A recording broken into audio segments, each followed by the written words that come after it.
Hello guys, web world tech में आप सबका स्वागत है। आज की वीडियो में हम बात करने वाले हैं CLS के बारे में। इसके पहले मैंने एक वीडियो बनाई थी जो आपको वेब परफॉर्मेंस से रिलेटेड थी। उसमें CLS का जिक्र हुआ था, बट हमने उसके बारे में डिटेल में बात नहीं की थी। ये वीडियो पूरी तरह से CLS पे डेडिकेटेड है। तो पहले मैं आपको ये बता दूं कि मेरी साइट का पहले का स्कोर क्या था और अब मैं कहाँ तक पहुँचा हूँ। तो पहले मेरी साइट का CLS स्कोर था 1.346, जो कि एक पुअर कंडीशन में आता है। CLS की रेटिंग्स के बारे में, रेंज के बारे में मैं आपको बताऊंगा अगले स्लाइड्स में। और अभी ये सारे ऑप्टिमाइजेशंस करने के बाद मेरी साइट का CLS 0 है। और इस वीडियो के एंड में मैं आपको ये भी बताऊंगा कि मैं ये किस साइट के ऊपर ये सारे एक्सपेरिमेंट्स परफॉर्म किए थे। तो चलिए पहले देखते हैं CLS के बारे में। CLS आखिर होता क्या है और CLS की स्कोर्स क्या हैं।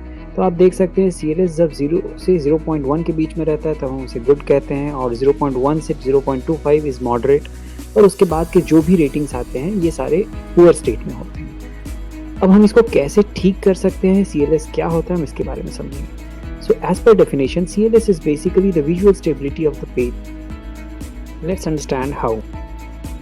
तो चलिए हम CLS को एक एग्जाम्पल के थ्रू समझते हैं। एक वेबसाइट जब हम ओपन करते हैं तो उसमें कई सारे कंटेंट्स होते हैं। कुछ कंटेंट्स इमेजेस होते हैं, कुछ टेक्स्ट होते हैं, वेबसाइट के डिस्क्रिप्शन होते हैं, और ऑफर्स रिलेटेड बहुत सारी चीज़ें उसमें। तो ये जो हम एग्जांपल देख रहे हैं इसमें आप देख सकते हैं कि पहली जो कंपोनेंट है वो एक इमेज है जो कि लोड होने में समय ले रही है, और उसके नीचे एक डिस्क्रिप्शन है जो अब उस वेबसाइट के प्रोडक्ट के बारे में है।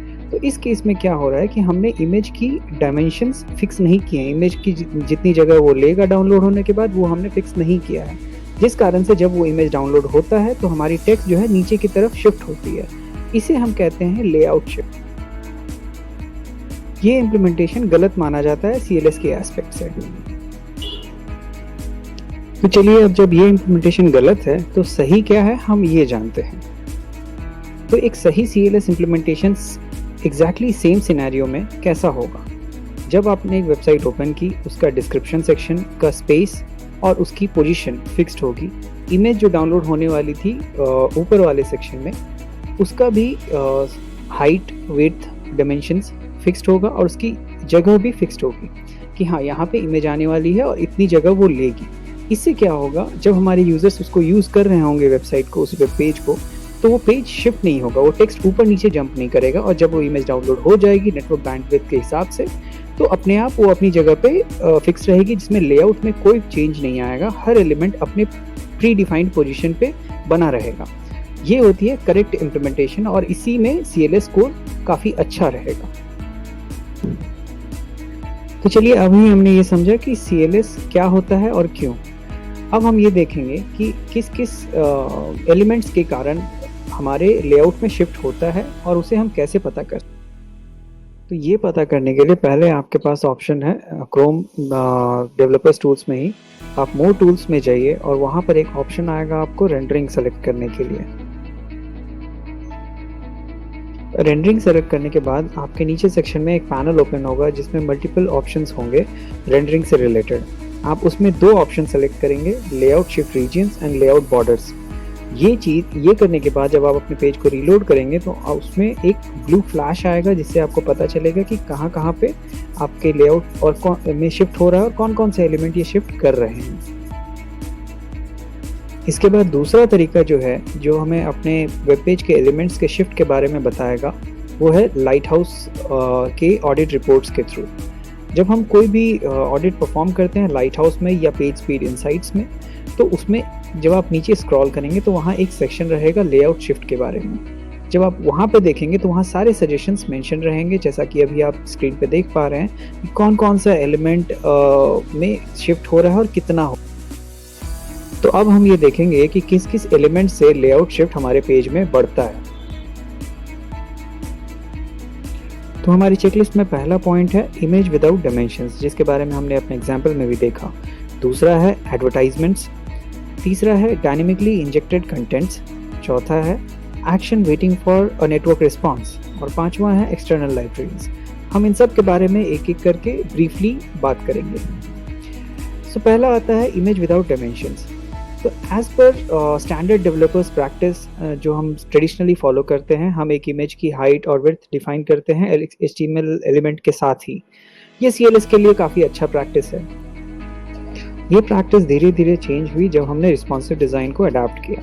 रिस्पॉन्सिव डिज़ाइन में हम इमेज की डायमेंशंस अपने एलिमेंट में नहीं ऐड करके उसे सीएसएस के थ्रू कंट्रोल करते थे। ये अप्रोच रिस्पॉन्सिव डिज़ाइन के लिए तो अच्छा है, मगर इसका इम्पैक्ट लेआउट शिफ्ट में नेगेटिवली होता है।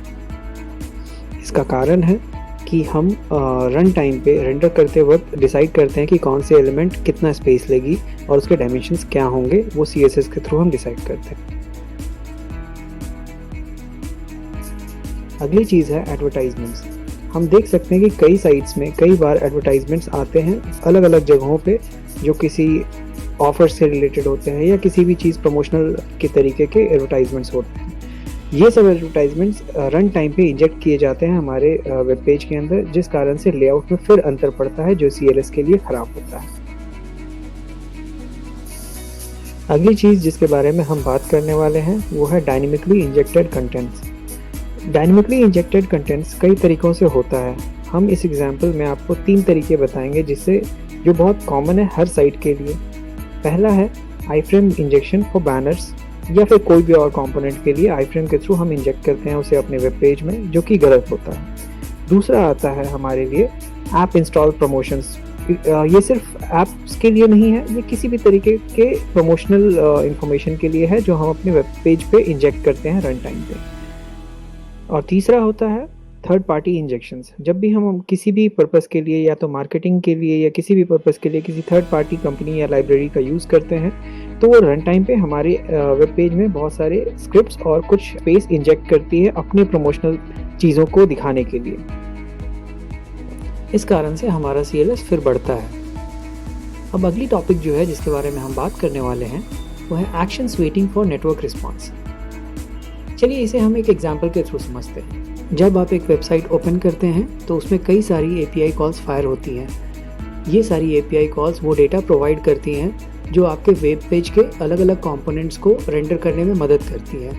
इसमें कई बार एक सिचुएशन आती है, अगर आपका नेटवर्क स्लो है या एपीआई स्लो रिस्पॉन्स कर रही है, तो आपके वो कंपोनेंट्स रेंडर उस वक्त नहीं होंगे इनिशियल रेंडरिंग टाइम पे, और जब एपीआई रिस्पॉन्स आएगा, सक्सेस होगा, तो आपका वो कंपोनेंट रेडी होगा और डॉम में इंजेक्ट होगा।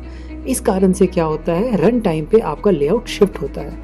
ये फिर आपके सीएलएस को आगे बढ़ाएगा। इसे सॉल्व करने के लिए हम उस कंपोनेंट का स्पेस और डिमेंशंस अपने वेब पेज में फिक्स रखेंगे, जैसे हमने इमेज के एग्जाम्पल में किया था, ताकि जब भी एपीआई रिस्पॉन्स आए तो हमारा वो कंपोनेंट अपनी स्पेस पे अपने आप रेंडर हो जाए। इससे एक क्वेश्चन हमेशा राइज होगा कि अगर एपीआई फेल हो गया या नेटवर्क रिस्पॉन्स टाइम आउट में चले गया तो क्या होगा। तो आपको हमेशा एक फॉल बैक मैकेनिज्म तैयार रखना होगा उस पर्टिकुलर स्पेस के लिए, उस पर्टिकुलर कंपोनेंट के फॉल बैक के लिए। इससे आपके लेआउट में कभी शिफ्ट नहीं होगा और सीएलएस हमेशा अच्छा रहेगा। अगली चीज़ जो हम देखेंगे वो है एक्सटर्नल फॉन्ट लाइब्रेरीज़। ये बात बिल्कुल सही है कि एक्सटर्नल फॉन्ट लाइब्रेरीज़ के कारण हमारी वेबसाइट बहुत ज़्यादा अच्छी दिखती है फॉन्ट्स के एस्पेक्ट से, बट इसके कुछ साइड इफ़ेक्ट्स होते हैं। जब हमारी वेबसाइट डाउनलोड हो रही होती है तो पहले वो सिस्टम फॉन्ट्स को यूज़ कर सकती है, जब तक आपका custom font file library download नहीं हो जाता। इस कारण से जब आपकी फॉन्ट फाइल डाउनलोड होती है और वेब पेज में रिफ्लेक्ट करती है तो इसमें एक लेआउट शिफ्ट जनरेट होता है। अब हम देखेंगे हम इसे कैसे हैंडल कर सकते हैं। तो इसे हैंडल करने के लिए 3 बातों का ध्यान रखना होगा। पहला, आप अपनी फॉन्ट फाइल लाइब्रेरी को अपने ही नेटवर्क में होस्ट करें, एक्सटर्नल डोमेन से डाउनलोड ना करें, इससे आपका लोड टाइम काफ़ी घट जाएगा। दूसरा, कस्टम फॉन्ट फैमिली स्टैंडर्ड रखें जो इंडस्ट्री वाइज एक्सेप्टेड है। आपको इस बात का ध्यान रखना है कि आपके custom font standard device font से बहुत ज़्यादा अलग ना हो। वो जितनी ज़्यादा सिमिलर होगी उतना ही लेआउट शिफ्ट कम होगा। तो दोस्तों, ये थी हमारी डिस्कशन सीएलएस के बारे में। और जैसा मैंने वीडियो के स्टार्टिंग में आपको प्रॉमिस किया था कि मैं बताऊंगा ये सारे एक्सपेरिमेंट्स मैंने किस वेबसाइट पे परफॉर्म किए थे। तो गाइस, ये सारे एक्सपेरिमेंट्स मैंने रेडबस की वेबसाइट पे परफॉर्म किए थे, और आज रेडबस की वेबसाइट की सीएलएस स्कोर 0 है उनकी सारे कंट्रीज़ में। तो आप भी इस स्टेप्स को परफॉर्म करके, इन सब चीज़ों को ध्यान रख के अपने सीएलएस का स्कोर 0 कर सकते हैं और अपने यूज़र्स को बेटर यूज़र एक्सपीरियंस दे सकते हैं। ये सारे डिस्कशंस वेबडेव के एक आर्टिकल में मेंशन किया हुआ है, जिसमें आप CLS के बारे में अच्छी तरह से समझ सकते हैं, पढ़ सकते हैं। मैं उसका लिंक डिस्क्रिप्शन में दे दूँगा। धन्यवाद। अगर ये वीडियो पसंद आई हो तो इसे लाइक करें, सब्सक्राइब करें और जितना हो सके शेयर करें।